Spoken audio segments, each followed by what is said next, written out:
9 en punto y aquí está Ángel Verdugo. Sigue bajando el IEPS. Sigue bajando. Muy buenos días, Pascal. Ángel? Muy bien, gracias. Buenos días a quienes nos escuchan en este momento. Y hoy, pues, inevitablemente tenemos que mencionar el IEPS tan bajo. Hay alguna cosa interesante sobre eso. Pero antes debo decir lo siguiente, Pascal. Escuché con mucha atención la posición del hoy presidente de la Coparmex, el licenciado Gustavo de Hoyos Walter, creo que es su segundo apellido. Es correcto.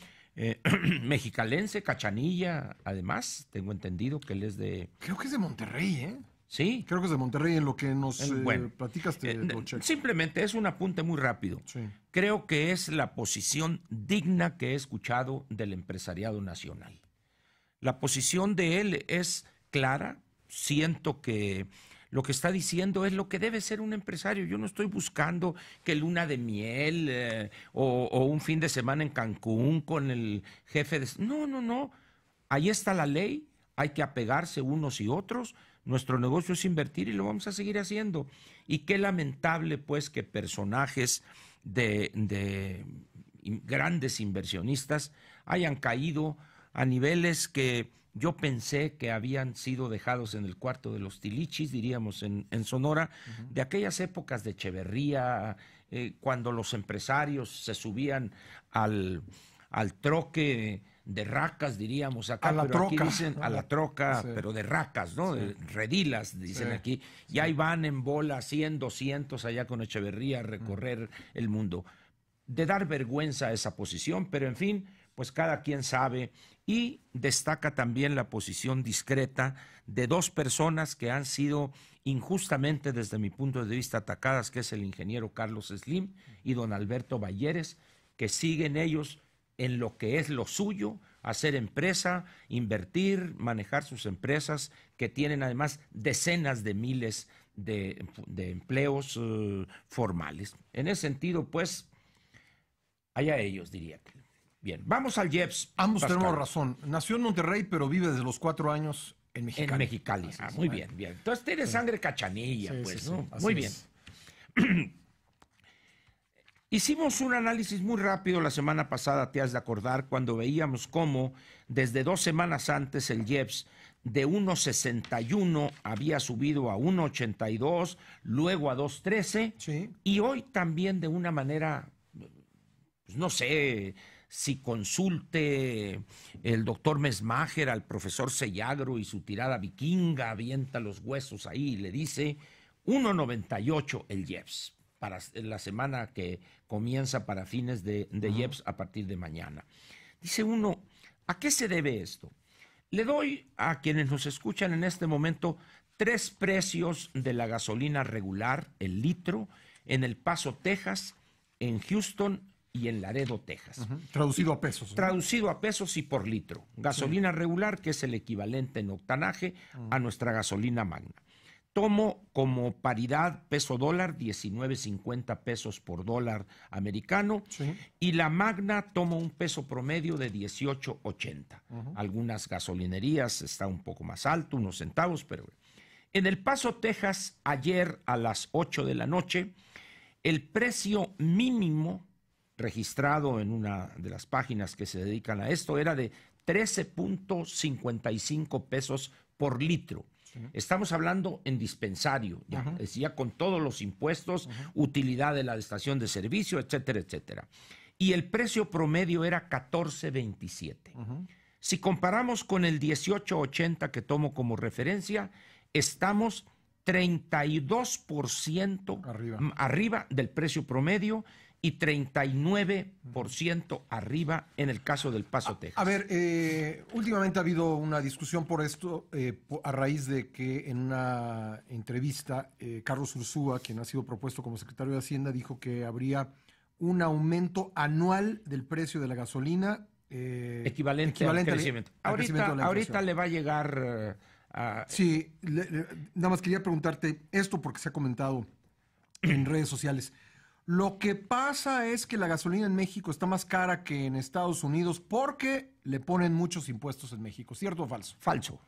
falso. Y ahorita lo vamos a ver. Ok. Sí le ponemos más impuestos. Que en Estados Unidos. Que en Estados Unidos. Ajá. En Estados Unidos el promedio, excepción hecha de California, que es una discontinuidad, es decir, es una situación, por eso California tiene esas grandes carreteras, porque allá el impuesto en promedio es como el 32-33% del precio en la bomba. Sí. Pero eso está etiquetado, eso va para proyectos. Sí, porque hay precio federal y precio impuesto federal y impuesto estatal. Sí. Muy bien. En el caso del resto de los Estados Unidos es alrededor del 21 al 22%, que es el caso de Texas. De Texas. Pero correcto. Este precio ya tiene los impuestos que cobra el estado de Texas, y lo federal y lo estatal. ¿Y nosotros cuánto? Estamos cerca del 40%. 40%. O sea, sí es el doble.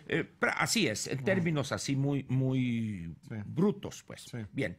Houston, Texas, 12.21 el precio mínimo, 12 pesos 21 centavos, y 13.60 el precio promedio del litro de gasolina regular. Contra México estamos, en el caso del precio mínimo, 54% arriba. Nos vamos ahora a Laredo, Texas. El precio mínimo en Laredo es de 13 pesos 24 centavos ayer a las 8 de la noche. Nosotros estaríamos al 39% más alto. Y en el caso de Laredo, esta misma ciudad tejana, que es frontera con Nuevo Laredo, el precio promedio es de 13 pesos 39 centavos, que es el 40, nosotros estaríamos 40% arriba. O sea, más bajo que Houston y más bajo Así que es, El Paso. efectivamente. Sí. Muy bien.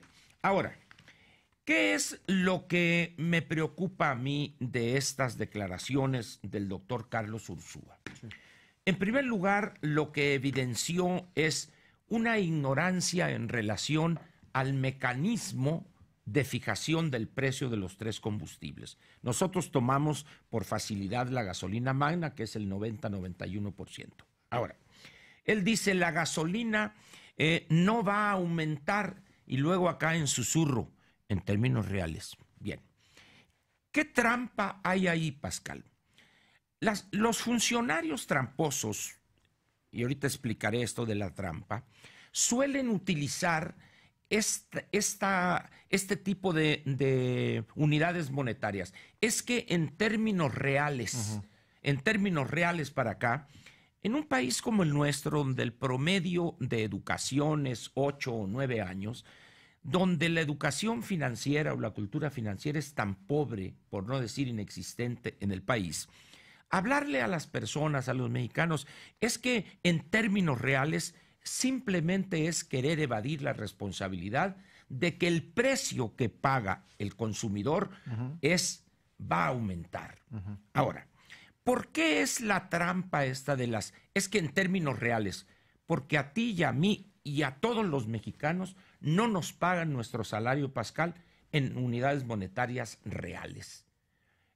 Cuando tú vas a un supermercado o vas a pagar un servicio, a un cine, o comprar un libro, etcétera, te lo tasan en cantidades nominales, es decir, son las cantidades, son los precios en la economía que llevan incorporada la inflación. Cuando se habla de cantidades reales, eso significa que le estás quitando el efecto de la inflación. Pero ¿cuál es la trampa? Repito, que tú y yo y todos los mexicanos no ganamos en pesos reales, y tampoco los precios que nos da el vendedor, el oferente de un bien o un servicio, nos da en pesos reales. Todos son pesos nominales. En consecuencia, pues, cuando dice, es que solamente va a aumentar la inflación, la gente no distingue, el común de los mortales no distingue entre pesos reales y pesos nominales. Pero también los que sí distinguen eso, enojados dirían, oye, pero yo no estoy recibiendo pesos reales, mi salario no está aumentando a medida que la inflación que el INEGI da mes a mes aumenta para no perder yo poder adquisitivo. Ahora, lo que me preocupa más, Pascal, es eso de, ahora sí, vamos a regresar al gasolinazo. Esto que está planteando el doctor Ursúa, si recuerdan aquellos cuando estaba el presidente Calderón, se estimaba una inflación para el año y se calculaba, mediante la fórmula del interés compuesto, qué porcentaje debía aumentar el precio de la gasolina mensualmente para que al llegar al mes de diciembre, el último mes natural, tendríamos el aumento proyectado. Ahora, aquí no entendí si va a ser un aumento una vez al año o va a ser un aumento paulatino. O sea, que va a ser si va a ser la fórmula Fox o la fórmula Calderón. Así es, bien. Entonces, ¿qué es lo que, qué peligro hay aquí? Primero, que ya estamos con los gasolinazos. La gente dice, no, es que mide el gasolinazo. No, López y Ursúa están planteando el regreso de los gasolinazos. Ese es lo primero que debemos tomar en cuenta. Ahora, pero dime una cosa, si los insumos del precio de la gasolina suben más que en la inflación... Ahí va, ese es el punto fino. Okay. Las personas que estudian macroeconomía, y en este caso sería una parte de la microeconomía, porque es un precio definido, aun cuando tome elementos macro, como sería el crecimiento de la inflación, ¿qué va a pasar cuando suba el precio del barril de petróleo de la mezcla mexicana de exportación, producto del incremento de los crudos marcadores, y aumente el precio del dólar? Los precios en una economía tardan a veces 2, 3, 4 meses en reflejar esos incrementos. Sí. Entonces, si aumenta el precio al que tiene que pagar Pemex por importar esa gasolina, pero aquí ya está fijado anticipadamente el precio o el incremento, pues entonces vamos a empezar a subsidiar. Y es negativo, exactamente. Sí. Ahí sí se hablaría de un subsidio. ¿Por qué? Porque estaríamos cobrando un precio menos a lo que me costaría distribuir eso.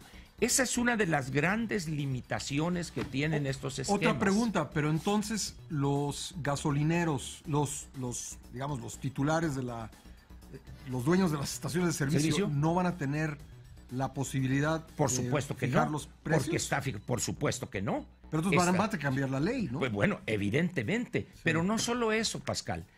El gobierno federal se comprometió, al entrar en vigor la reforma energética, a un mercado libre con una calendarización de un mercado libre de precios de los combustibles. Hoy lo que están haciendo, y lo dijo Ursúa con un cinismo que me preocupa, vamos a fijar los precios y vamos a manipular los precios como hace hoy el gobierno federal. Otra pregunta, ¿qué pasa si los insumos, el precio del petróleo siendo el principal, baja? Va a ganar más el gobierno porque va a mantener un precio más alto. Y entonces ahí el consumidor no se beneficiará. Por supuesto que no, de la fluctuación. Por supuesto, ese es el otro efecto. Sin embargo, como dicen que aquí sí, como diría Mid, mira, unos genios. Pero ahora esto no será realidad hasta que no cambie la ley. Mientras tanto, estoy de acuerdo, tendrá que operar. Pero como son los dueños del Congreso de la Unión, en el paquete económico o en lo que se apruebe, pues evidentemente vendrá eso. Espero que López, así como rectificó en el caso del secretario de Relaciones, no digo que puso a uno mejor por el otro, creo que se equivocó en los dos, pero ese es un problema de él. En un descuido podría también rectificar, porque esto que está planteando, con todo respeto a la sabiduría del doctor Carlos Ursúa, es un retroceso y es una aberración en términos de una economía abierta. Ángel, gracias. Nos vemos el lunes.